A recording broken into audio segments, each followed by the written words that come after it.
आज का जमाने में कॉमन सा समस्या जो मेल पेशेंट है उनमें सबसे ज्यादा देखने को मिल रहा है। समस्या ये है, अगर किसी भी मेल पार्टनर फीमेल पार्टनर के साथ परफॉर्मेंस कर रहा है यानी बैड परफॉर्मेंस कर रहा है, संबंध बना रहा है, उस टाइम जब संबंध बनाते बनाते मेल पार्टनर का जब सीमेन इजाकुलेट होता है, डिस्चार्ज हो जाता है यानी वीर्य निकल जाता है, उस मेल पार्टनर का वीर्य से काफी ज्यादा मात्रा में दुर्गंध आता है या तो फिर बदबू आता है, जिसकी वजह से आपका जो फीमेल पार्टनर है उसको काफी ज्यादा रिलायबल नहीं लगता है, डिमोटिवेशन मिलता है, सेटिस्फेक्शन बिल्कुल भी नहीं मिलता है, आपसे आपका पार्टनर का दूरी पैदा हो रहा है और आपका पार्टनर आपसे दूसरा बार संबंध बनाना नहीं चाह रहा है।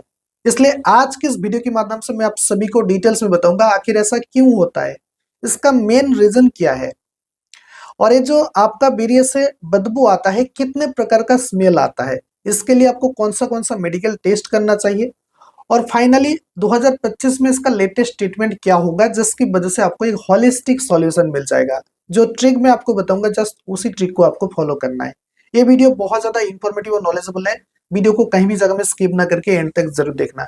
और इस वीडियो का किसी भी पार्ट पसंद आ जाए तो एक लाइक जरूर करके जाना।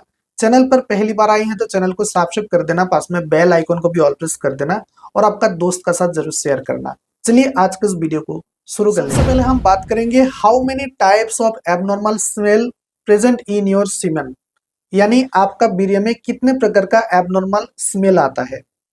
देखिए नॉर्मली जो सीमेन का स्मेल आता है यानी आपका वीर्य का जो स्मेल होता है फेंट स्मेल होता है, यानी हल्का सा स्मेल आता है जिसके अंदर आप देखने का कोशिश करोगे कि एमोनिया जैसा, क्लोराइड जैसा, ब्लीच जैसा स्मेल आता है। लेकिन अब मैं आपको जितने प्रकार का स्मेल बताऊंगा पूरा का पूरा एबनॉर्मल है। जैसे कि फोल स्मेल होता है, ज्यादा दुर्गंध हो सकता है, पंगेंट स्मेल होता है यानी तीखी स्मेल आता है, स्वीट स्मेल होता है, ओडोर स्मेल आता है यानी ज्यादा मात्रा में दुर्गंध होता है, फीसी स्मेल भी होता है।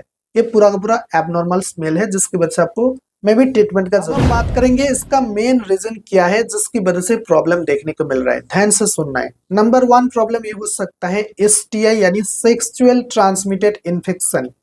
इसके अंदर काफी सारा इन्फेक्शन प्रेजेंट हो सकता है जिसकी वजह से आपको ये प्रॉब्लम देखने को मिलता है, जैसे कि गोनोरिया, क्लैमिडिया, ट्रिचोमोनियासिस अगर आपको हुआ है जिसकी वजह से प्रॉब्लम देखने को मिल सकता है। दूसरा केसेस में आता है बैक्टीरियल प्रोस्टाटाइटिस, यानी आपका जो प्रोस्टेट ग्लैंड है उस ग्लैंड के अंदर किसी भी तरह का इन्फ्लेमेशन हो चुका है, इन्फेक्शन हो चुका है, सूजन आ चुका है जिसकी वजह से ये बैड स्मेल आपका सीमेन से निकलता है। उसके बाद आता है डाइट, ऐसा कुछ खाना आप ले रहे हैं जिसकी वजह से आपका ये प्रॉब्लम देखने को मिलता है, जो कि डेली डाइट में आप ले रहे हैं, जैसे कि एस्पेरागस, गार्लिक, मीट, या तो फिर कुछ ऐसा खाना जैसे कि कैफीन ले रहे हैं आप ज्यादा मात्रा में, या तो फिर ज्यादा मात्रा में आप ड्रिंक कर रहे हैं, अल्कोहल ले रहे हैं जिसकी वजह से ये बैड स्मेल देखने को मिलता है। उसके बाद आता है मेडिकेशन, ऐसा कुछ मेडिसिन आप ले रहे हैं जिसकी वजह से प्रॉब्लम देखने को मिलता है, खास करके कि मेडिसिन का कॉम्पोजिशन है जिसका नेम है सियालिस कॉम्पोजिशन है जिसकी वजह से आपका ये प्रॉब्लम देखने को मिलता है। और भी काफी सारा मेडिसिन हो सकता है, वो भी आपको चेक करके देखना चाहिए। उसके बाद आता है डायबिटीज। देखिए अगर आप एक डायबिटीज का पेशेंट हो, आपका शुगर का लेवल बढ़ चुका है जिसकी वजह से आपका सीमेन से स्वीट स्मेल आ सकता है। चलिए अब हम बात करते हैं इसके लिए आपको कौन सा मेडिकल टेस्ट करना है। देखिए इसके लिए काफी सारा मेडिकल टेस्ट करना है, जैसे कि नंबर 1 सीमेन एनालिसिस, ये करके देखना चाहिए आपका सीमेन से इन्फेक्शन निकल रहा है, यानी जैसे कि एपिथेलियल सेल, पास सेल, आरबीसी, यानी सीमेन से ब्लड आ रहा है नहीं, ये आपको देखना चाहिए, इन्फेक्शन प्रेजेंट है नहीं ये देखना चाहिए। दूसरा जो टेस्ट है सीमेन कल्चर एंड सेंसिटिविटी, ये भी करके आपको देखना चाहिए आपका सीमेन में किसी भी तरह का माइक्रो ऑर्गेनिज्म बैक्टीरिया है या नहीं, या तो फिर उसको ठीक करने के लिए कौन सा एंटीबायोटिक रेसिस्टेंट है, कौन सा एंटीबायोटिक सेंसिटिव है, ये भी आपको देखना चाहिए, उसका अकॉर्डिंग आपको ये टेस्ट करा लेना चाहिए। उसके बाद आता है गोनोरिया, क्लैमिडिया, ट्रिचोमोनियासिस, ये भी टेस्ट करके आपको देखना चाहिए। HIV, hepatitis B, hepatitis C, VDRL यानी सिफिलिस भी आपको करके देखना चाहिए। उसके बाद प्रोस्टेट टेस्ट भी आपको करके देखना चाहिए, यानी PSA prostate specific antigen blood test भी आता है, या तो फिर आप अल्ट्रासाउंड भी करा सकते हैं, आपको देखना चाहिए। उसके बाद देखना चाहिए आपका डायबिटीज का लेवल यानी शुगर का लेवल कितना है, जैसे कि आप फास्टिंग करा सकते हैं, रैंडम करा सकते हैं, PP करा सकते हैं, या तो फिर HbA1c भी करा सकते हैं। ये जितने भी सारा टेस्ट मैंने बताया ये करके आपको एक्चुअली पता चल जाएगा कि आपका प्रॉब्लम कहाँ से है। चलिए अब हम फाइनली बात करते हैं, अगर आपका वीर्य से वीर्य निकल जाने के बाद आपका वीर्य से यानी सीमेन से बदबू आ रहा है, स्मेल आ रहा है, बैड स्मेल आ रहा है, जिसकी वजह से आपको कौन सा ट्रीटमेंट लेना चाहिए जिसकी वजह से आपका ये प्रॉब्लम सॉल्व हो जाए। देखिए जैसे कि मैंने आपको पहले बताया, जो कारण इसका बताया, मेन मेन रीजन बताया, उसको आपको फॉलो करना है।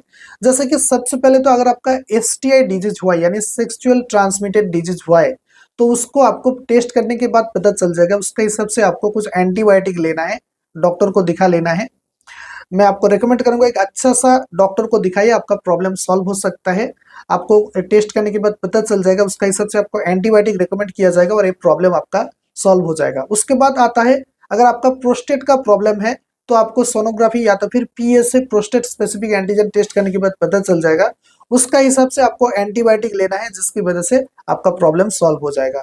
उसके बाद जो खाना है, कुछ ऐसा खाना आप डेली डाइट में ले रहे हैं जैसे कि एस्पेरागस, गार्लिक, या तो फिर मीट, या तो फिर ज्यादा मात्रा में कैफीन ले रहे हैं, अल्कोहल पी रहे हैं, जिसकी वजह से उसको आपको सुधार कर लेना चाहिए और ये प्रॉब्लम आपका सॉल्व हो सकता है। उसके बाद आता है, कुछ ऐसा मेडिसिन आप ले रहे हैं, उस मेडिसिन को भी आपको चेक करके देखना चाहिए। हो सकता है कि मे बी उस मेडिसिन से आपका प्रॉब्लम आ सकता है। और फाइनली जो डायबिटीज अगर आपका पेशेंट है, उसको भी आपको चेक करके देखना चाहिए। आपको शुगर का लेवल देखना है कितना है, जिसकी वजह से अगर आपका शुगर का लेवल बढ़ चुका है तो आपको डायबिटीज का मेडिसिन लेना है, जिसकी वजह से आपका प्रॉब्लम सॉल्व हो सकता है। खास करके सबसे पहले तो आपको एक काम करना है, जो टेस्ट मैंने बताया इस टेस्ट को आपको करा लेना चाहिए। आप खुद से करा सकते हैं, या तो फिर आप चाहते हैं तो एक डॉक्टर से मुलाकात करके, डॉक्टर से कंसल्ट करके, उसके बाद मेडिकल टेस्ट करा के एक्चुअल पता चल जाएगा, जिसका हिसाब से डॉक्टर आपको मेडिसिन रेकमेंड करेगा, उसका हिसाब से आपका प्रॉब्लम में भी सॉल्व हो सकता है। आई होप दोस्तों आज के इस वीडियो के माध्यम से मैंने आपको जिस तरह का बताया और समझाया, उम्मीद है कि आपका प्रॉब्लम कन्फ्यूजन क्लियर हो चुका होगा। लेकिन फिर भी अगर किसी भी तरह का दिक्कत आता है तो इस वीडियो का नीचे कमेंट सेक्शन में आप मुझे कुछ कमेंट भी कर सकते हैं, या तो फिर आप हमारा इंस्टाग्राम आईडी पे जा सकते हैं। इंस्टाग्राम आईडी का डायरेक्ट लिंक भी आपको इसी वीडियो का नीचे डिस्क्रिप्शन बॉक्स में मिल जाएगा। चलिए दोस्तों आज के इस वीडियो को यहीं पर खत्म कर लेते हैं, मिलते हैं नेक्स्ट वीडियो पे बिल्कुल नया टॉपिक के साथ। तब तक के लिए thank you so much and thanks for watching.